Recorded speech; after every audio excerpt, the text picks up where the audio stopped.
Ο Λόγος του Θεού λέει ότι σαν παιδιά του Θεού περπατάμε δια πίστεως και όχι δια της όψεως. Αυτό σημαίνει δεν πάμε με βάση αυτά που βλέπουμε κατά το εξωτερικό, αλλά πάμε με βάση αυτά που βλέπουμε κατά το εσωτερικό. Πολλοί από εμάς ερχόμαστε στην εκκλησία κάθε Κυριακή.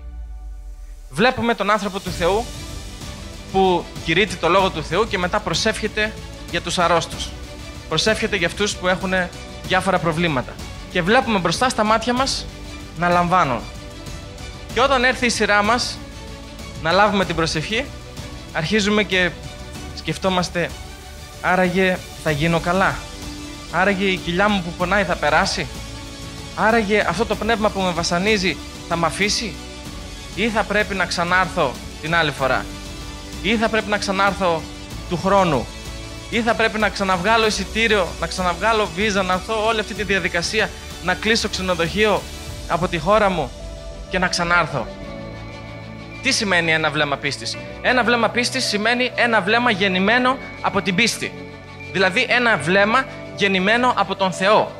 Δεν φτάνει μόνο δηλαδή η πίστη του ανθρώπου του Θεού. Χρειάζεται και η πίστη του ασθενούς. Χρειάζεται και η πίστη του ανθρώπου ο οποίος έρχεται στον άνθρωπο του Θεού για να λάβει την προσευχή.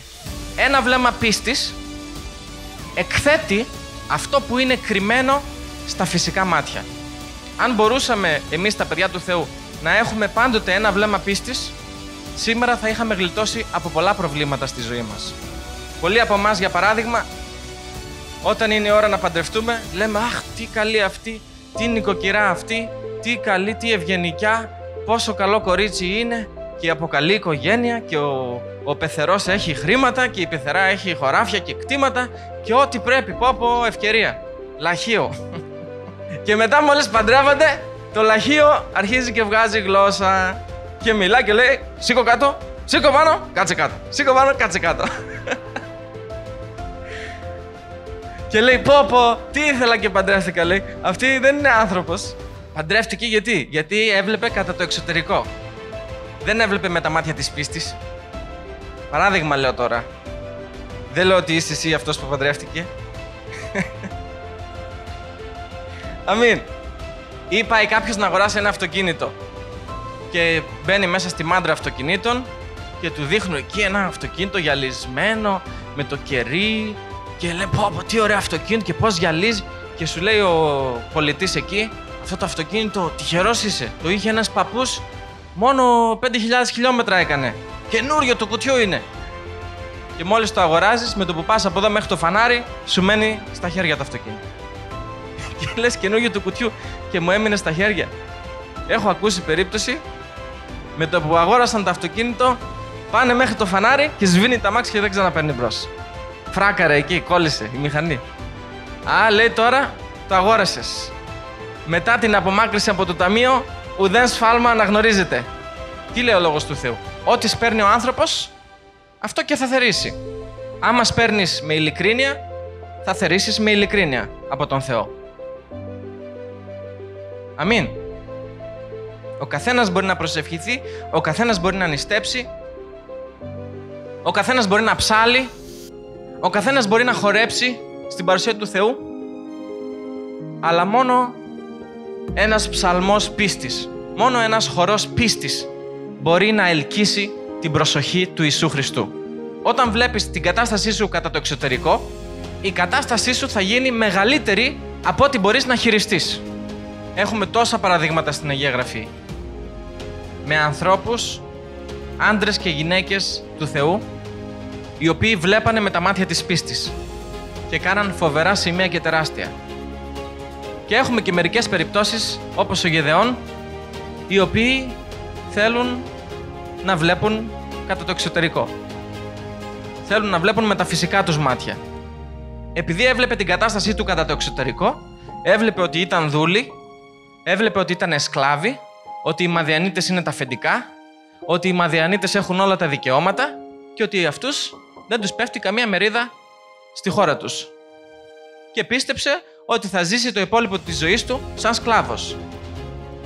Και παρόλο που ήρθε ο άγγελος του Κυρίου και φανερώθηκε μπροστά του, ο Γεδεών επέμενε να λέει «Όχι, δεν γίνεται, ξέχασέ το. οι φίλοι μου είναι οι μικρότεροι, η οικογένειά μου είναι η φτωχότερη, εγώ είμαι ο τελευταίος στην οικογένειά μου, κανένας δεν με υπολογίζει, αποκλείεται. Και ο άγγελος του Κυρίου τον έλεγε, μα πήγαινε, εγώ θα είμαι μαζί σου. Θα νικήσεις, θα τους πολεμήσεις, λέει, σαν να είναι ένας άντρας. Τόσο εύκολο θα είναι. Αυτό έπαθε ο Γεδεών. Έβλεπε την κατάστασή του κατά το εξωτερικό και η κατάστασή του έγινε μεγαλύτερη από ό,τι μπορούσε να χειριστεί. Ένας άνθρωπος που δεν βλέπει με τα μάτια της πίστης, δεν έχει υπομονή, δεν έχει επιμονή και δεν έχει αντοχή. Με τα μάτια της πίστης θα μπορέσεις να δεις πέρα από τη φτώχεια σου. Και πέρα από τη φτώχεια σου βρίσκονται οι ευλογίες του Θεού. Πέρα από την αρρώστια σου βρίσκεται η θεραπεία του Θεού. Πέρα από τη δυσκολία σου, πέρα από το πρόβλημά σου, βρίσκεται η λύση του Θεού. Πολλοί από εμάς σήμερα περνάμε την ίδια κρίση με τον Γεδεών. Βλέπουμε τους λογαριασμούς της ΔΕΗ να φουσκώνουν. Βλέπουμε τα απλήρωτα ενοίκια μας να μαζεύονται και να συσσωρεύονται. Βλέπουμε το ΤΕΒΕ, το ΟΓΑ και το ΙΚΑ να μας κυνηγάει, να πληρώσουμε τις ασφάλειές μας. Βλέπουμε τα παιδιά μας που σπουδάζουν σε κάποιο ΤΕΙ, σε κάποιο πανεπιστήμιο και δεν έχουμε να τα στείλουμε για να φάνε κάτι, να πιούν, να ζήσουν, να μπορέσουν να πληρώσουν το ενοίκιό τους εκεί πέρα. Και όλα αυτά συσσωρεύονται και γίνονται ένα βουνό. Και λέμε πώς εγώ, από πού, πώς θα τα απεξέλθω, δουλειά δεν έχω, έσοδα δεν έχω. Καλά που η μάνα μου παίρνει, λέει, μια σύνταξη και με στηρίζει λίγο και με βοηθάει. Αν πεθάνει η μάνα μου, αλίμονό μας. Αν πεθάνει η μάνα μου, πέθανε εκεί η σύνταξη. Χρειάζεται να δούμε την κατάστασή μας κατά το εσωτερικό. Χρειάζεσαι να δεις την κατάστασή σου κατά το εσωτερικό. Δηλαδή, με τα μάτια της πίστης. Ο Θεός δεν θα δώσει τη σοφία Του σε όποιον κρατάει τη γραφή Του κλειστή. Όταν καθίσεις να δεις τι λέει ο Λόγος του Θεού για την κατάστασή σου, θα μπορέσεις να δεις με τα μάτια της πίστης. Ένα βλέμμα πίστης είναι το να γνωρίζεις αυτό που λέει ο Θεός για την κατάστασή σου.